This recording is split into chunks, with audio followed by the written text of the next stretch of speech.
오늘 임종학 시인의 시를 1부에서 3부까지 순서에 따라서 낭송을 하는 시간을 가지도록 하겠습니다.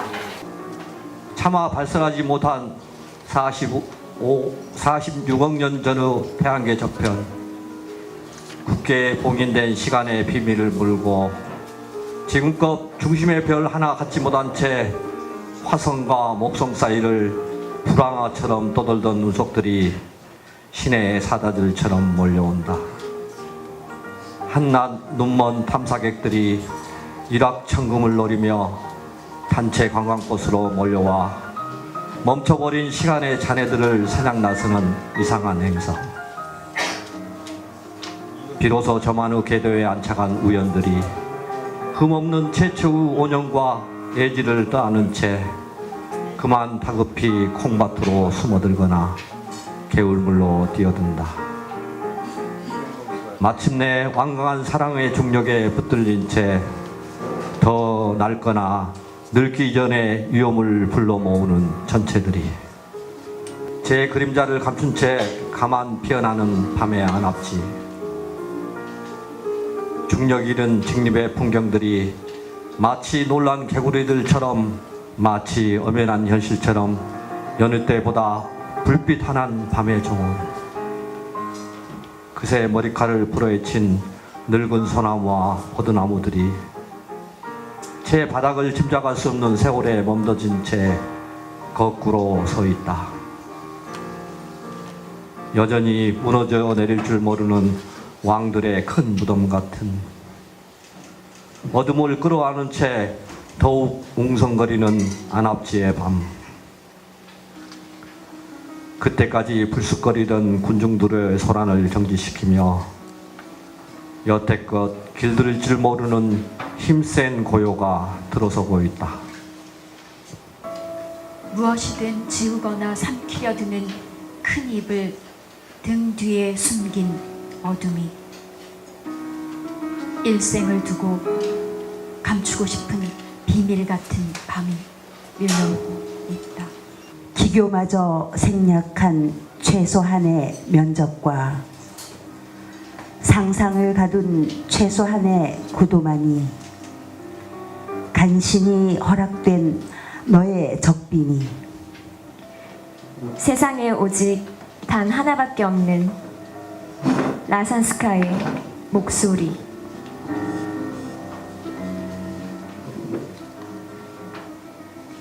김수영 문학관. 그의 문학관은 일종의 사전이다. 애써 펼쳐보지 않으면 그저 모든 게 모호하다. 그러나 한번 놓쳐버린 어미의 손 같은 그리움이 앞장서 가고 있는 장항선. 내가 찾는 것들이 없으리란 걸 언제부턴가 눈치채기 시작했던 장항선. 사리 물때의 염초 식물원엔 물에 잠긴 함초 시간이, 칠면초 무성한 늪지엔 활처럼 잔뜩 머리를 구부린 채 먹잇감을 노려보는 외가리의 시간이 흐르고 있다. 필시 황포 돛대를 달고 먼 나라로 항해하고 있었을 무역선. 그러나 예상치 못한 돌풍과 거친 물살에 휩쓸려 한꺼번에 침몰한 선원들의 치사도구와 수저들, 목재 신발과 일본 장기말들이 차갑게 얼어붙은 몸을 해녀처럼 말리고 있다. 눈길 닿는 해변의 풍경들마다 제 형태를 고스란히 뽐내며 저물어가는 지상의 다저녁.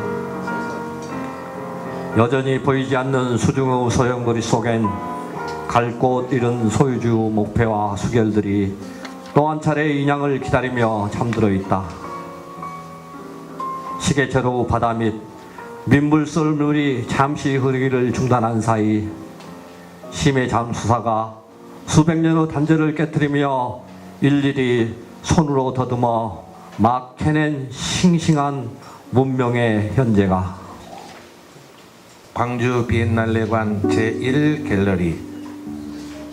산자와 죽은 자, 우리 모두를 위한 그런 부제를 단 설치미술 작품 녹두서점으로 들어가는 한 청년이 한사코 다치거나 저지하기에 바쁜 과거의 책갈피 속에서 최소한의 기억만으로 희미하게 서 있는 녹두서점이 미래와 연루된 사실과 의미를 언뜻 보여주고 있다.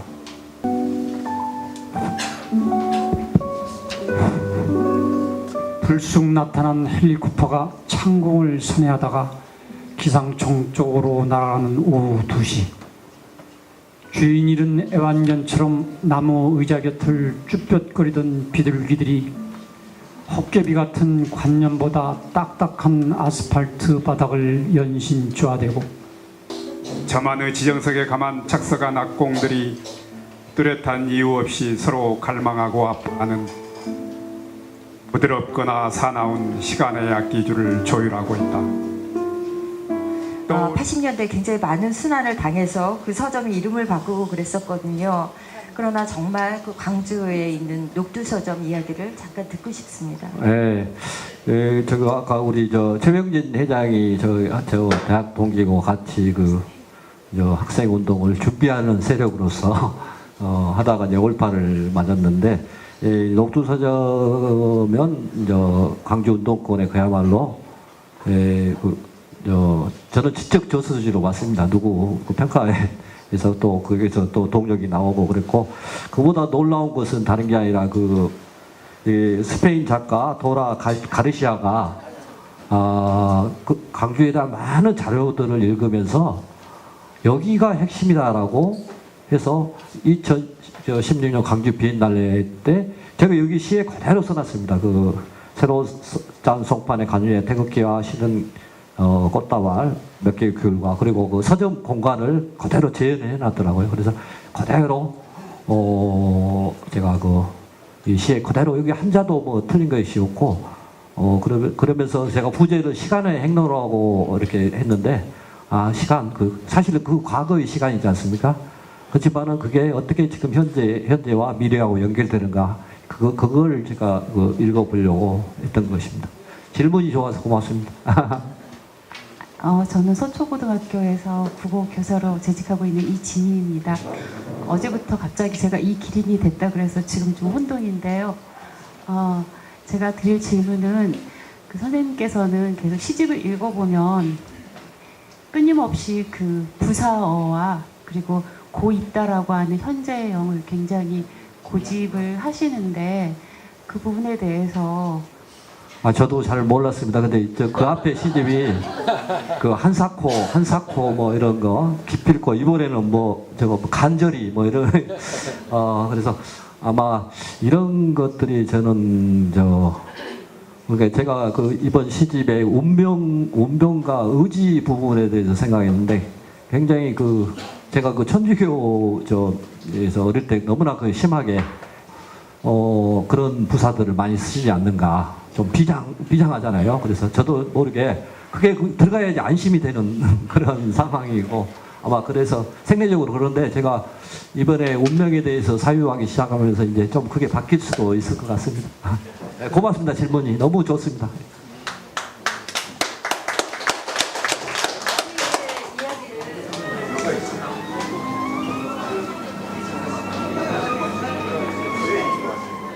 영원히 키가 자라지 않는 아이처럼 아니면 갈조항에 묶여있는 낡은 한 척의 어선처럼 문득 역광이 화살처럼 쏟아지는 오후 4시의 바다 백리향이 피어난다. 서로가 서로를 향해 용서를 청하는 집단 고백이 이루어지고 있다. 오래 꿈꾸지 못한 불멸의 의미들이 돌연 생전의 모습으로 울부짖고 있다. 겨우 첫눈이 왔을 뿐인데 문득 얼음보다 차가운 고독과 지옥불보다 뜨거운 감기 그리고 다가오는 전물을 너라고 부리지 않고선 견딜 수 없는 순간의 풍경들이 밀려오고 있다. 그러나 결국 그게 나였다고 할 수밖에 없는 여태껏 어디서 누구와 사는지 묻지 못한 먼 곳, 아주 먼 곳에 그녀가 일체의 망각도 허락되지 않는 하나의 명령이자 온몸을 마비시키는 발작처럼 밀려오는 고독과 불의에도 쉽게 굴하지 않으려는 듯 불쑥 키를 늘리고 있는 너의 오후. 무기력하게 난 이제 보이지 않는 너의 음성에 그저 귀 기울이는 것밖엔 다른 처분이 있을 리 없다. 탐내는 건 어디까지나 나의 자유라지만 한 가닥 남은 지상의 슬픔마저 끌고 들어가는 아무도 도망갈 수 없는 태초의 어둠. 아직 누구도 훔쳐가지 못한 보석처럼 빛나는 너의 망막. 난 여전히 대기권 밖의 허블망원경처럼 떠도는 내가 누구인지 묻고 있다. 설령 그 시작과 끝이 드러나고 드러난다고 해도 밤에 블랙옥처럼 연신 나를 떠밀고 가는 너를 찾으며 제 오지 않는 미래엔 제빵사, 배우, 선생, 간호사, 동물학자, 치과의사, 격투기 선수와 같은 직업을 꿈꿨던 차마 부리지 못한 얼굴과 이름들. 무기력하기만 한 우리들의 분노는 너희들의 슬픔을 겨우 대신하는 노란 손수건. 그저 부끄러운 우리들의 피눈물은 너희들의 목마름을 적셔줄 한 방울의 물. 설령 쉬이 납득되거나 감당하기 힘들다고 해도 그 시련과 고통들은 100번이고 1000번이고 태어나길 거듭할 운명의 너희들이 마땅히 거쳐야 할 관문들. 생면부지의 공포가 기다리는 순장이 바다에서 이제 스스로 선장이 되고 조타수가 되어 너희들만의 안전한 배, 너희들만의 아름다운 꿈, 너희들만의 영원한 조국을 향해 항해하라. 도대체 침묵할 줄 모르고 부끄러워할 줄 모르는 단호하고 뻔뻔한 목청의 노래가 오로지 아프고 병들고 지친 자들만이 머리 찢듯 자벌레처럼 땅바닥에 납작 엎드렸다가 일어서길 반복하는 빗속의 광장. 아무런 색도 토가하지 못하는 저녁 빛깔 같은 오늘도 기어이 내일의 한 부분이 되어 피어날 수 있는 것인가? 누군가 애써 일으켜주기 전에 홀로 일어설 수 없는 거대한 중량에 갇혀있던 어느 강가의 원석이 누구보다 스스로가 두려워 자진하여 쉴 구 없는 죽음의 입구로 들어선 어느 이름 없는 한 청년의 생애를 가슴에 가만 새긴 채 서 있다.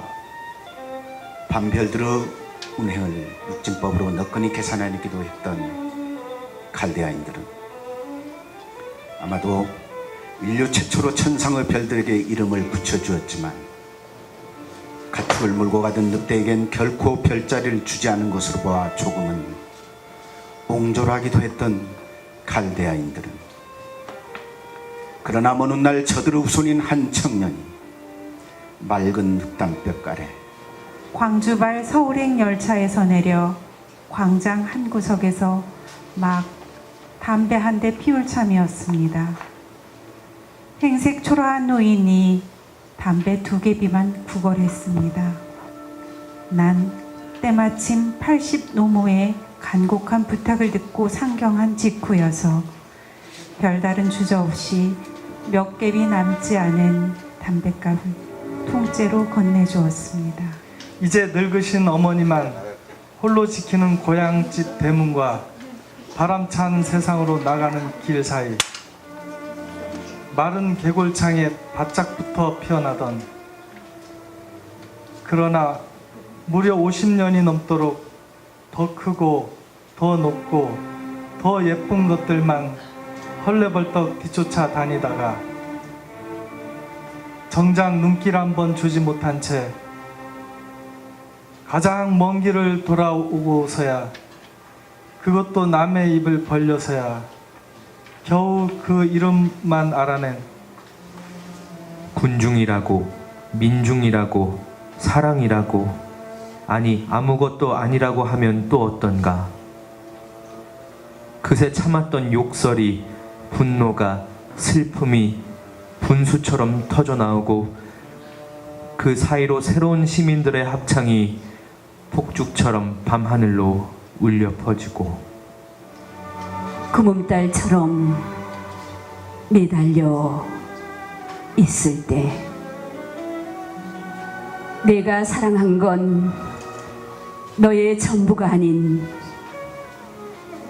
행여 저조차 끝없이 못 믿어온 한낱 난파선 같은 나의 의지, 내가 확신하는 것이라곤 반향없는 메아리처럼 사라진 너의 뒷등을 오롯이 기억하며 겨우 여기 살아 노래하며 기도하고 있을 뿐. 일지암 가는 길, 가수 박양희 후배에게.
굳이 묻지 않아도 짐작되었다고나 할까요?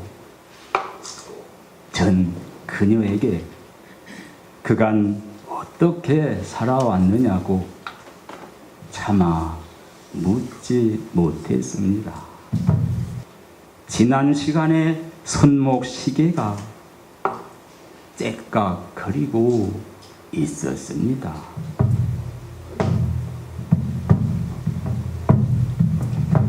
끊어질 듯 이어지는 그녀의 악보들마다 누군가를 질책하기에 앞서 먼저 자책하는 자의 눈물 방울들이 글썽했습니다.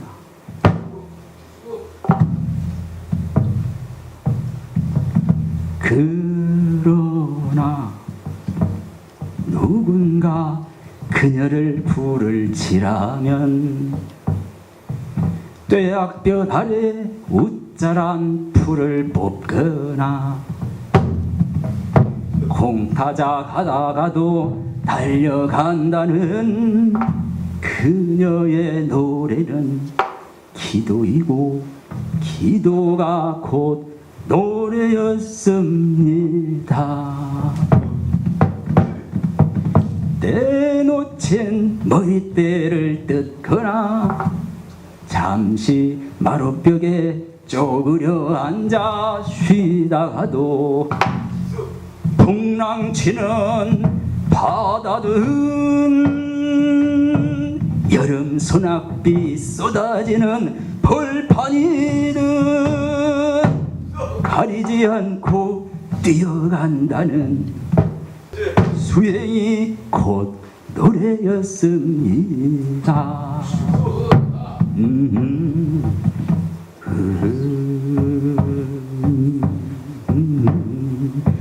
한 마리 새가 깃드는데 나뭇가지 하나면 충분하다고 수줍게 일러주며 가만 숨어있는 해남 일지암 아래채 한 칸 아주 먼 길을 돌아왔을 그녀가 지금 한 마리 굴뚝새처럼 거기에 머물며 그새 아들의 어린 찻잎처럼 토단한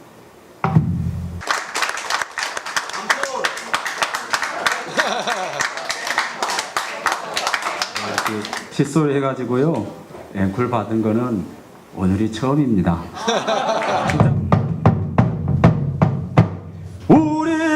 우리뿐일세 우리뿐일세 이 땅을 딛고 살 함께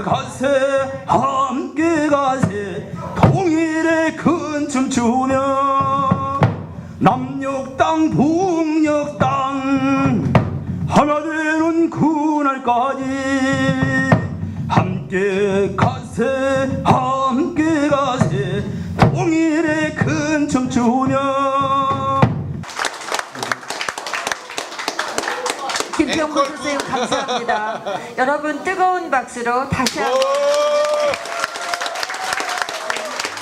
여럿이면서 홀로인 벼포기들이 끝내 제 운명의 목을 쳐 내는 낱날 같은 손길에 기대서야 겨우 고단한 직립의 천형을 벗어나고 있다.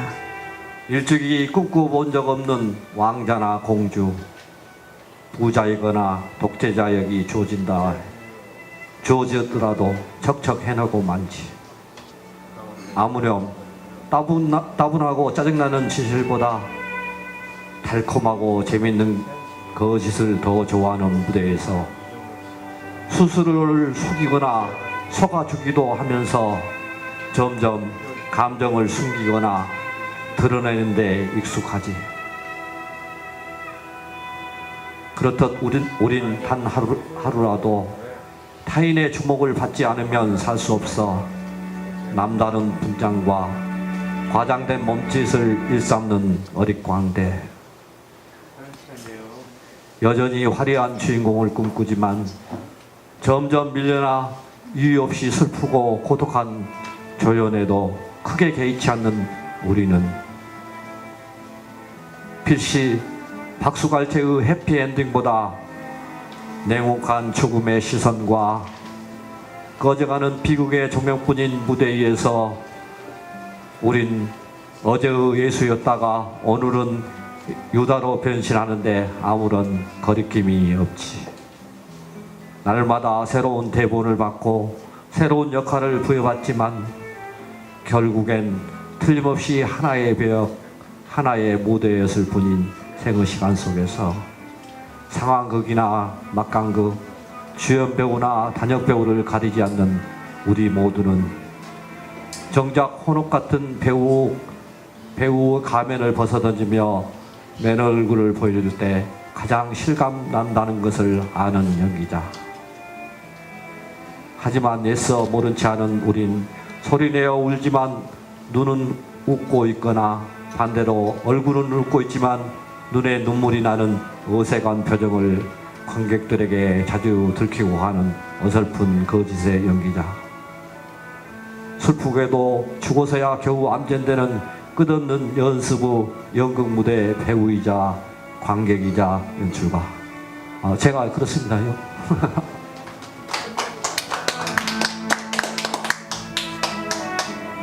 알지 못하는 청맹관이들의 두 눈이다. 그러니까 나의 이빨은 힘없는 곤충 따위에 관심 없다. 한낱 날개를 믿고 까불거리는 자들의 자유. 그 무엇보다 빠르고 날쌘 눈과 발이 없다면 승리의 영광은 그저 상대방의 차지다. 드디어 눈이 발이고 발이 눈이 되는 눈과 발의 숙련과 일치의 기적이 없다면 단 한 골도 얻을 수 없는 게 월드컵 축구다. 이 바다에서 저 바다로 떼지어 이동할 뿐. 난 어느 바다에 소속된 것도 아니며 그 누구의 지시를 받는 것도 아니다. 지느러미와 심장, 뼈와 살, 희미한 꿈의 침묵이로 덜컹거리며 다가오고 있다. 아님 처음 버스 안에서 들은 노래 가사를 전부 외운다든가 도대체 스스로조차 설득할 수 없는 사건들. 익숙해진 내가 여전히 좋아하는 건 결국 훈계이거나 계몽인 도덕률보다 천장의 바리똥처럼 추석과 각주만 날로 늘어나는 형이상학보다 제가 키운 토마토 주스에 꿀 한 숟갈을 넣는 거. 그러나 승리의 달콤함보다 패배의 쓰라림에 더 익숙한 모험가. 한낱 비웃음거리일 뿐일 불가능성을 꿈꾸는 어린아이가 사이좋게 살아있다. 고구마 캐낸 고랑에 남겨진 신발 한 켤레, 그리고 은빛 알루미늄 의자와 둔덕 넘어 뾰족이 고개 내민 기숙사와의 차이점과 그 연관성에 대해 한번 생각해 보렴. 그리고 일찍 잠자리에 들었던 그 밤, 난 당신이 가장 멀리 떠남으로써 가장 가까이 고향에 가고자 한다는 것을 눈치챘습니다. 그러니까 당신에게 영동은 필시 가장 가까운 곳이자 또한 가장 먼 곳인 고향을 필사적으로 불러들이는 거점 같은 곳이었겠지요. 그때 동네 안하그 등에 엎여있던 아이는 부쩍 큰 가슴에 부끄러움 많은 소녀가 되어 있답니다. 행여 당신도 그 풍경들을 유리창 밖으로 지켜보고 있는 건 아닌지요. 그러나 당신이 보고 걸었던 생전의 마을과 강변과 덕유산은 실상 그 어느 곳에서 실제하지 않았던 것인지도 모릅니다. 그때 보리밭을 까맣게 뒤덮던 까마귀들도 당신이 두고 온 고향의 섬처럼 혼자 있던 그날, 난 광주 매곡동 공간 아파트에서 처음 만나 당돌하게 역사가 무엇이냐고 물었죠. 그러나 그때 당신이 들려준 말씀은 더 이상 생각나지 않습니다. 다만 당신의 잔잔한 미소와 부드러운 음색만 어제처럼 떠오릅니다. 영하 40도 결빙으로 빛나는 당신의 문장들만 눈앞에 맴돌고 있습니다. 하강암처럼 모든 침입을 거부하는 단단한 고도구 입자들이 마침내 보이지 않는 파동이 되어 생전의 나무들을 흔들고 당신이 잠긴 깊은 물속으로 흘러들어가 당신의 죽음을 마구 흔들어 깨우고 있습니다. 재하림 선생님은 시적으로 광주에 같이 있을 때 아버님처럼 생각했던 분입니다. 제가 시적으로는 아버님이 둘이 있습니다. 저희 조태일 선생님이 저를 아버지를 삼아버려가지고 아들이 됐고. 일찍이 고독해진 자의 정막 같은 꽃망울을 기억의 불꽃들이 틀림없이 패배할 줄 알면서도 넉넉히 그 패배와 맞서 온 패자의 후손들이 승리자는 결코 영원한 승리자가 아니고 패배자는 결코 영원한 패배자가 아니지. 그래서 역사는 승자도 패자도 공평하게 기억하지. 보도블록 지나 대운동장 잔디밭으로 이동하고 노란 머리의 외국인들이 광장에 모여 가죽 성경을 팔에 낀 채 죄인처럼 묵도하고 마음 약한 악령들이 술렁거리고 있다. 아무래도 붙잡아두기 어려운 것들이 아직까지 서로 무관한 듯 서 있는 오후 3시. 고독의 탐욕. 여수 서남쪽 멀리 검은도 항에 단 한 차례도 제가 원하는 수심에 이르지 못한 등대불이 잠시 파도 그친 내재 깊숙이 맑고 선한 고독의 심지를 밤새 키워가고 있다. 굉장히 망설였습니다. 아까 김행수 선생님이 제가 막 좋아서 그렇다고 했더니 사실은 제가 다니는 데가 안절부절이었습니다. 안절부절입니다. 웃어야 될 텐데.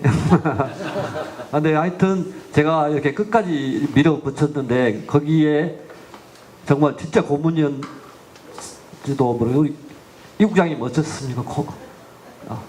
임동학 시인이 저희 잡지를 거의 다 만들다시피 했습니다. 특히 어려운 문학의 수준 높은 제작을 하는데 모든 정열을 쏟아주셨고, 저도 개인적으로 임동학 기자의 고마움을 잊지 못했는데 그 덕으로 지방에 있는 잡지로서 전국 우리나라 신문 잡지상을 받았습니다. 그래가지고 제가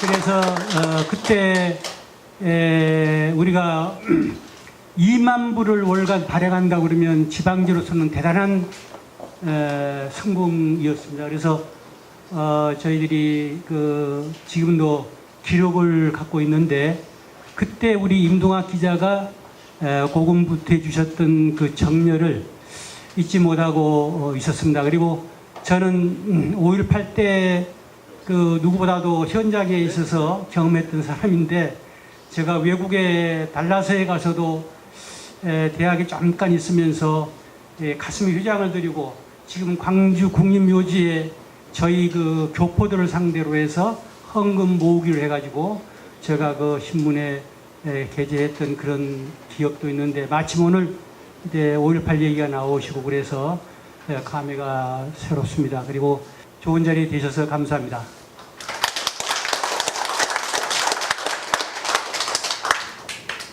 하여튼 여러분들은 저기 한국 문학사에서 초유의 그 시집을 한 권 읽는 고문 현장에 있었습니다. 그 영광스러운 자리에 계셨다는 것, 증인이라는 것을. 그리고 그 자세한 이야기는 시간이 지금 약속 시간도 늦었거든요. 그래서 여기 바로 가면 뭐니 너니 거기 여기 바로 가면 바로 첫 번째 생맥주집이 있습니다. 그래서 제가 여러분을 위해서 또 진도 홍주를 가져왔습니다. 그래서 여성분들은 만약에 그 이름이 제가 줬죠. 폭탄주를 사이다에다가 넣어도 되고, 이거 생맥주를 마시는 분은 위에다 생맥주 위에다가 홍주를 하면 붉은 구름이입니다. 그래서 꼭 한 잔씩 마시고 가십시오. 알겠습니다. 예, 밑에서 이야기하겠습니다. 거기서 사람들 다 소개하겠습니다. 감사합니다.